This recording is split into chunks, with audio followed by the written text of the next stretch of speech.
Bonjour à tous. Euh, alors que j'espère que vous vous demandez un peu ce qui se passe à l'écran en ce moment avec ce Brave Fusion, je pense que vous allez quand même mieux comprendre si on s'éloigne un petit peu de la chose, comme ceci. Voilà. Il s'agit a priori d'un mécanisme de train rentrant et qu'on va utiliser pour découvrir le menu assemble, un certain nombre de types de joints et d'assemblage, puisqu'on est dans le menu assemble. Mais ça, c'est le résultat qu'il faut obtenir. On va commencer ici, si ça veut bien.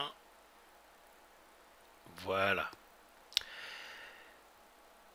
Donc là, on a nos pièces séparées, et que donc, puisqu'il s'agit de voir le menu assemble, on va les assembler. Ou les joindre, si on veut. Et on va voir comment on fait. Alors, la première chose, donc, dans notre menu assemble, alors, on a un nouveau composant qu'on peut aussi faire en partant d'ici. Nouveau composant. Et pourquoi on retrouve nouveau composant dans le menu assemble? Eh bien parce que on ne peut assembler que des composants. On ne peut pas assembler des bodies. Alors vous pouvez avoir plusieurs composants à l'intérieur d'un composant, si c'est ce que vous souhaitez. Là c'est relativement simple, donc on n'a pas vraiment de surassemblage de l'ensemble, on n'a que des composants chacun constitué d'un body relativement simple. Enfin là il y a deux bodies mais c'est la même chose, c'est notre base. Euh, et vous voyez que j'ai simplifié quand même, j'ai pas mis les axes, ici j'ai pas mis les vis et les boulons et les entretoises pour faire tenir ensemble comment dire, nos plaques pour la base, etc. Alors, commençons par le commencement. On va commencer par ce sous-assemblage. Et précédemment, on a utilisé la commande move copy ou move qui fonctionne aussi. Mais dans certains cas, on n'en a pas besoin. Et on va même dire que ça peut être en fait plus précis, suivant ce qu'on veut faire bien sûr, d'utiliser assemble en lieu et place. Alors, comment utiliser assemble le mieux possible pour ça? On va commencer par créer un ou des joint origin. Donc, origine du joint. Qu'est-ce qui va servir à Fusion 360 pour, entre guillemets, coller les pièces ensemble? Quelle est la référence sur laquelle on va coller, enfin, qu'est-ce qui va nous servir de référence pour coller les pièces? Voilà, c'est mieux de le dire comme ça. Donc, joint origine, pardon, sur ce composant, on va se servir tout simplement du centre ici du cercle sur cette face. On va pas chercher plus compliqué. On fait OK. Et on va revenir faire exactement la même chose, mais ici sur la face intérieure de ce flanc, puisque là en fait on a, comment dire, un piston électrique, en fait c'est un moteur électrique qui nous fait tourner ça, et ça c'est la partie donc qui va créer le mouvement, et ça tourne librement à l'intérieur de ceci. Donc on va utiliser le centre ici. OK. Et maintenant, je lui fais assemble, joint, ou joindre. Donc, on joint ce composant par ce repère, et ce composant ici par ce repère ici. OK. Et on voit que ça s'assemble exactement en position. Le joint, il est de type, alors revenons dessus parce que c'est allé un peu vite, Revolut, ce qui correspond, puisqu'en fait, bon là on a vu que c'était le sorte de T qui tournait autour du, comment dire, du piston, mais bon c'est le contraire, mais c'est pas grave. On a notre joint en Revolut, c'est parfait. On pourrait le jouer en rigide, mais c'est pas très logique si ça tourne. Hein. Donc, bon. Maintenant, il s'agit de représentation des mouvements.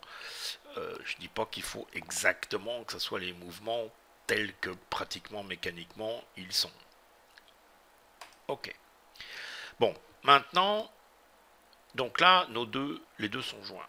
Maintenant, on va vouloir assembler notre piston, ici, sur ou dans notre cylindre, ici. Alors, même type de choses, mais avec un léger... une légère différence qui va vous montrer tout de suite tout l'intérêt de ce type du joint origin. Donc ici il est toujours simple, c'est-à-dire que je veux que ce soit par rapport à mon diamètre ici et il se positionne au centre. Seulement mon piston au repos, il est légèrement sorti, mon piston au repos, il est légèrement sorti du cylindre. Il n'est pas au dernier tour de vis, enfin pas de vis, d'accord? Et je sais que, alors je sais plus dans quel sens on est, si c'est ça, donc c'est moins 1.5. Si je me trompe pas, mais si je me trompe, on pourra toujours revenir corriger après.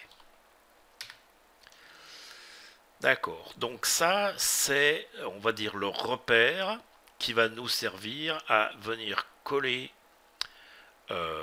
notre piston dans notre cylindre. Ok, enfin coller, c'est une façon de parler. Donc on refait la même chose avec notre joint origine sur notre piston. Là on va tout simplement venir sélectionner la face. Ici. Alors, une chose. Vous voyez qu'ici, par exemple, lorsque je me mets sur la face, il sélectionne la face, mais le point origine, il est sur le côté ici. Ici, j'ai du mal à venir saisir au milieu. Donc dans ce cas-là, j'appuie sur la touche contrôle en même temps. Et là, je peux venir déplacer mon point d'origine sur le repère. D'accord? Et là, 0, 0, c'est ce que je veux, on est d'accord. C'est OK. Maintenant, je vais venir donc assembler les deux. Je vais faire joint, et cette fois-ci, ce que je veux, c'est... Alors, il a tendance à se mettre dans l'autre sens. Ce que je veux sélectionner, c'est le joint qui est ici. Donc, je le sélectionne. Et je vais sélectionner ici. Et il joint les deux. Mais c'est pas exactement ce que je veux. Il y a un petit défaut là, mais c'est pas grave. Alors vous remarquez que là, j'ai pas encore fait OK, ni cancel. Donc la pièce que j'ai importée avant, enfin le T, la barre du T qui vient sur le sommet de mon piston, il n'a pas bougé. Mais ça, c'est juste fusion qui, j'allais dire, économise de la puissance de calcul parce qu'on est encore en train de modifier des choses. On peut modifier des choses, je veux dire. Une fois qu'on va faire OK, ça va se mettre en place. Donc là, le type de joint, je veux que ça soit un joint cylindrique. C'est-à-dire que, comme vous voyez, à la fois ça tourne et ça glisse comme des glissières de tiroir, ça glisse d'avant en arrière. Et ben voilà, maintenant je peux faire OK. Et paf, ma barre de T est venue se coller en position comme je le voulais. Bien. Maintenant, il faut que mon piston fasse ce sous-ensemble avec le piston, la barre de T et le cylindre ici, qui est supposé être un moteur électrique. Non, et bon, j'ai pas fait les deux fils, hein, ça c'est la base pour le faire positionner ici. Pour ceux qui connaissent les trains rentrants de modèle réduit d'avion, il a quelques défauts celui-ci et je le ferai pas comme ça dans la réalité. Hein. Mais bon, c'est pas une vidéo sur comment faire un train rentrant pour un modèle réduit d'avion, c'est une vidéo sur l'assemblage, les joints, les articulations dans Fusion 360.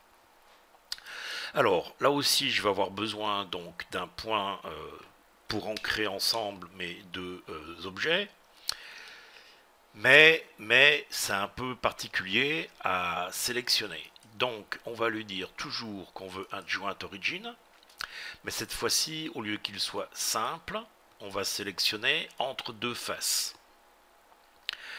Entre deux faces, face 1, face 2, il nous fait une sorte de plan de construction au milieu, et je clique par rapport à cet axe, et il nous positionne ça bien au milieu entre mes deux faces, et aussi centré par rapport à mon trou ici. Donc c'est ce que je veux, je fais OK. Je recommence pour faire un joint origin exactement de la même façon entre cette face-ci et cette face. Oh, pardon, simple. Donc c'est pas ce que je veux entre deux faces. On sélectionne une première face, on sélectionne une deuxième face.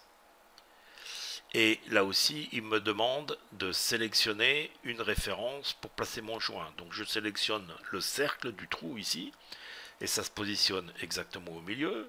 On lui dit OK, tout va bien. Et on va venir donc encore une fois faire joint. Donc joint entre mon... j'ai parfois du mal à le sélectionner. Entre ça et ça.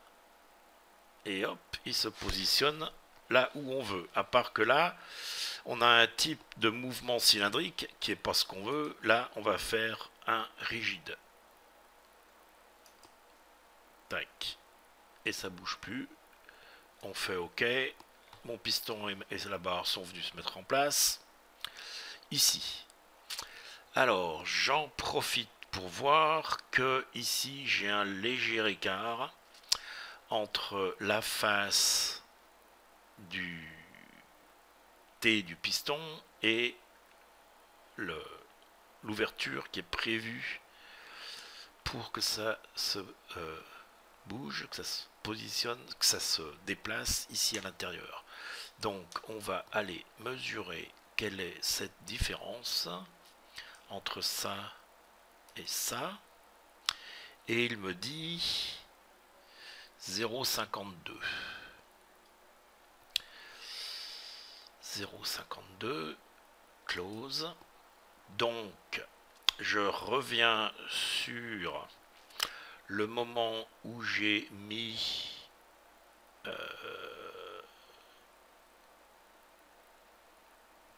voilà ce joint dans le piston. Je vais lui faire edit joint et j'avais mis offset de 1,50. Donc c'est un peu trop puisque je suis à 0,52. Attends, je suis sorti. Ouais, c'est ça. C'est un peu trop. Donc en fait, on va mettre moins 1,5 moins 0,52. Pardon.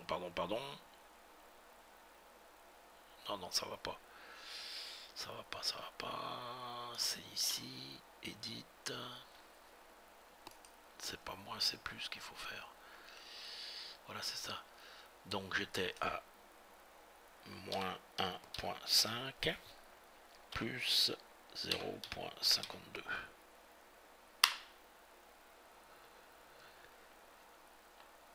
Et c'est impeccable.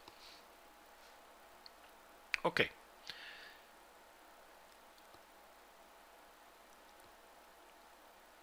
Alors, pour l'instant, on n'a pas mis de dimension. Alors, il me faut un autre type de joint parce que je veux que ce T ici glisse entre ces fentes ici. Donc, on va revenir faire un nouveau joint.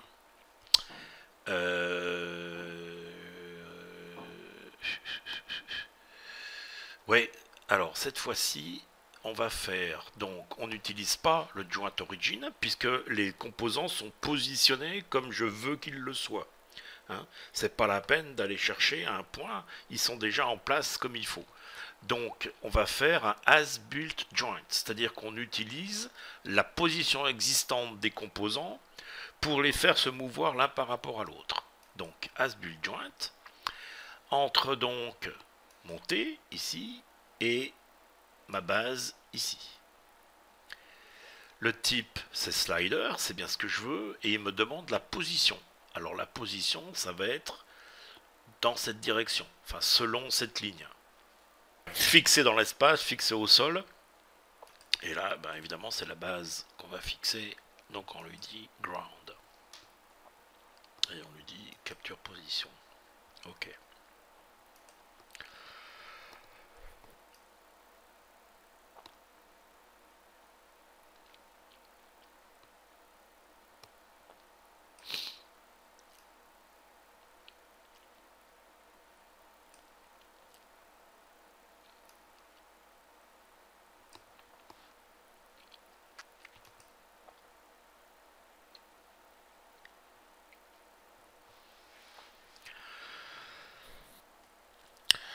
Ok, alors ça c'est peut-être la cause de mon problème, c'est que j'ai pas les dimensions qui correspondent, j'ai pas les limites qui conviennent sur ce mouvement-là, et ce mouvement-là va en fait automatiquement être lié à l'autre que je cherche à faire. Donc on va s'occuper de ces dimensions ici. Alors là on a tout qui tourne, ça devrait pas.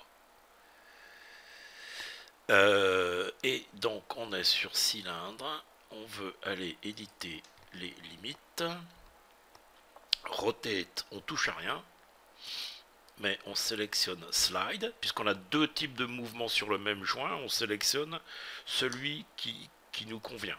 Hein. Donc celui-là il est à 0, ben le 0 on va le laisser, et le maximum il est de 30, si je ne me trompe pas dans mes notes, 68,97. On fait OK. Et cette fois-ci, on l'anime.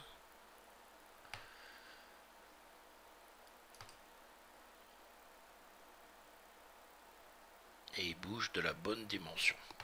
Alors, pourquoi j'ai tout ça qui... J'ai plein de trucs qui... D'où ils sortent ceux-là? Bon, d'où ça sort tout ça? Bouf. Ok, donc ça se déplace comme on veut. Maintenant, on revient sur notre as-built joint.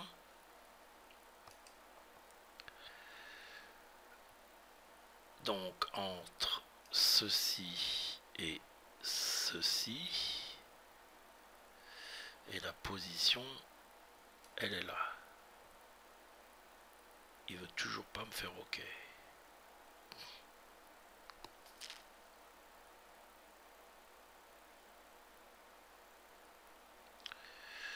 Alors la position,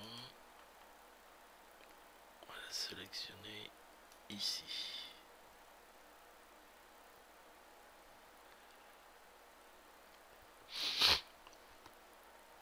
Alors, on va sélectionner ça d'abord et ça ensuite.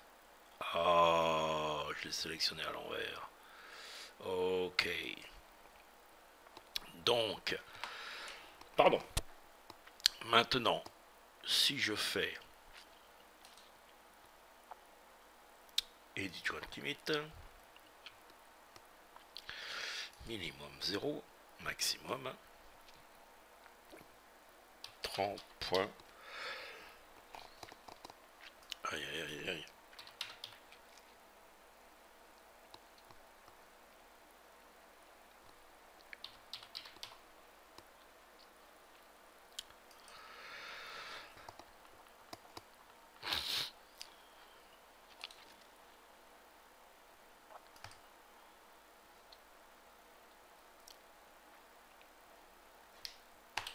Ok.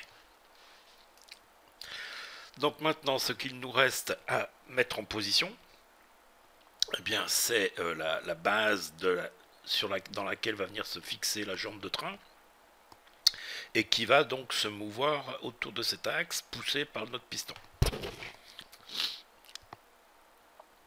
Donc, même principe que ce qu'on a fait précédemment, on utilise joint origine entre deux faces. Donc entre cette face-ci, pardon, il ne devrait pas être simple, il est entre deux faces. On sélectionne une face, on sélectionne une autre face et on le centre sur notre trou ici. Ok. Ok. Même chose pour donc positionner ça sur notre base. Alors entre deux faces.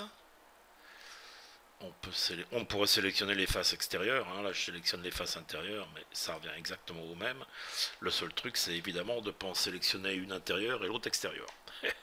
Ça ferait pas ce qu'on veut. Et on sélectionne ça comme référence et on dit OK.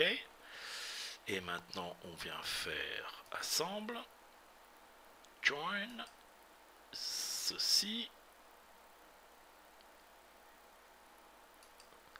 sur ceci. Ok. Alors là, je veux pas que ça soit rigide, je veux que ça soit révolute. Donc que ça puisse tourner autour de cet axe. Ok. Maintenant, ce que je veux, c'est que lorsque mon piston se déplace, ben, ma jambe de train soit sorte, soit rentre, c'est-à-dire pivote de 90 degrés.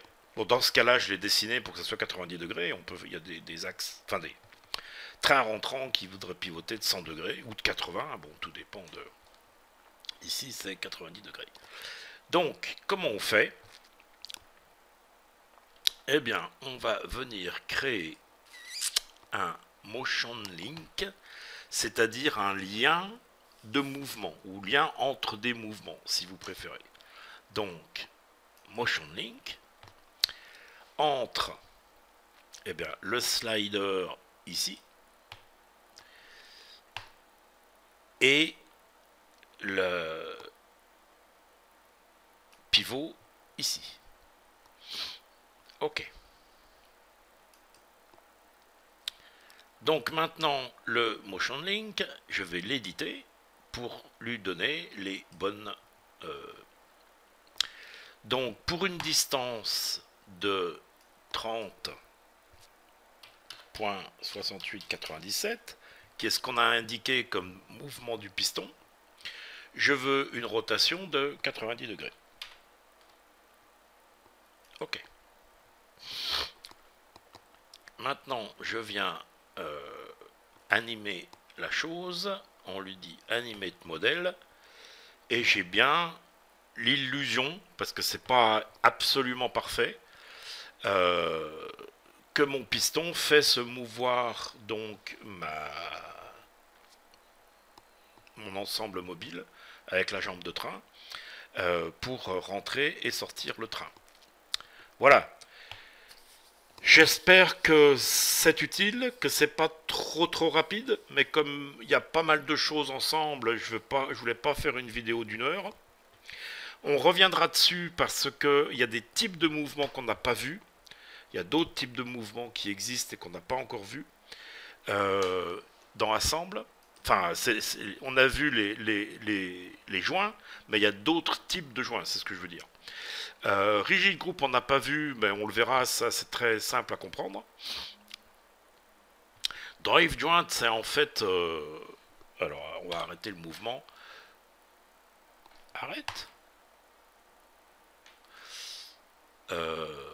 Assemble. Alors, Drive Joint, en fait, ça veut dire que je sélectionne un joint, celui-ci par exemple, et on va pouvoir venir modifier les valeurs du joint en question, enfin de distance ou d'angle de l'articulation spécifique hein, qu'on a choisi. Mais on peut le faire tout simplement en venant ici. Moi, je trouve que c'est plus pratique de faire ça comme ça.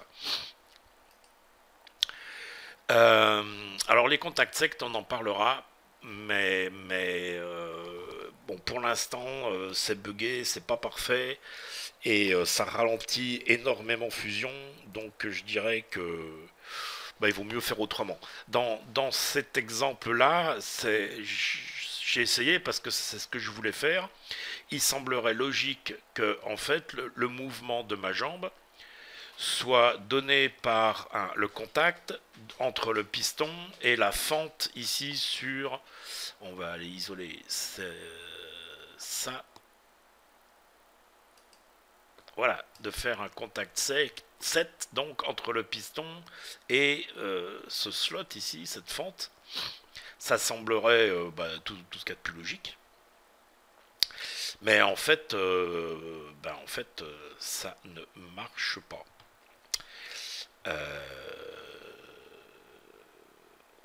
Bon, voilà. Donc on va le un-isolate. Et voilà donc le résultat de cette rapide, enfin moyennement, leçon sur assemble. Pour moi, enfin vous en faites bien ce que vous voulez, mais il me semble que les points à retenir, c'est d'une part l'utilisation qui peut être extrêmement pratique de Joint Origin avec Joint quand vous voulez mettre ensemble des composants d'une façon précise, puisque vous pouvez positionner votre Joint Origin exactement où vous voulez dans l'objet que vous allez assembler. Donc ça c'est pratique. Les différents types de joints, parce que c'est assez génial de pouvoir visualiser le mouvement et vérifier si les choses fonctionnent a priori comme on espère qu'elles fonctionnent, même si mécaniquement, même si c'est de la visualisation et mécaniquement il y a des choses qui se feraient sans doute de façon différente. Et d'ailleurs il y a un défaut assez criant sur cette conception. Et ben, comme petit exercice, trouvez le défaut et corrigez-le. Je vais mettre... je vais faire ça tout de suite. Je vais aller mettre... Non, je vais pas le faire maintenant parce que ça sert à rien de rallonger la vidéo.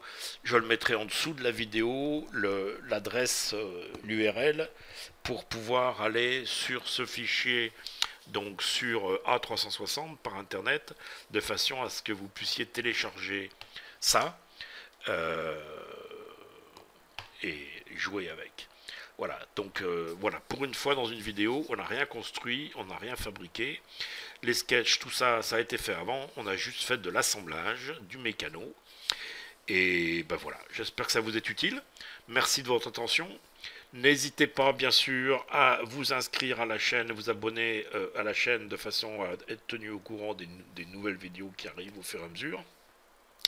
Pouce en haut, pouce en bas, commentaires, j'apprécie toujours vos commentaires et je tâche d'y répondre. Je crois même que normalement je réponds à tous. Je crois pas en avoir sauté. Et si vous voulez, si vous aimez ce que je fais, si ça vous intéresse et si vous souhaitez que ça continue encore longtemps, il y a quand même des frais et si vous pouvez faire un petit geste avec Patreon, ça serait une bonne résolution pour la nouvelle année et je vous en remercie. Et au fait, je crois, je sais plus si c'est la première ou la deuxième vidéo de l'année, mais en tout cas, meilleurs vœux à tous. Bonne année 2019, fusionnez bien et voilà, amusez-vous, ayez une année géniale. Salut!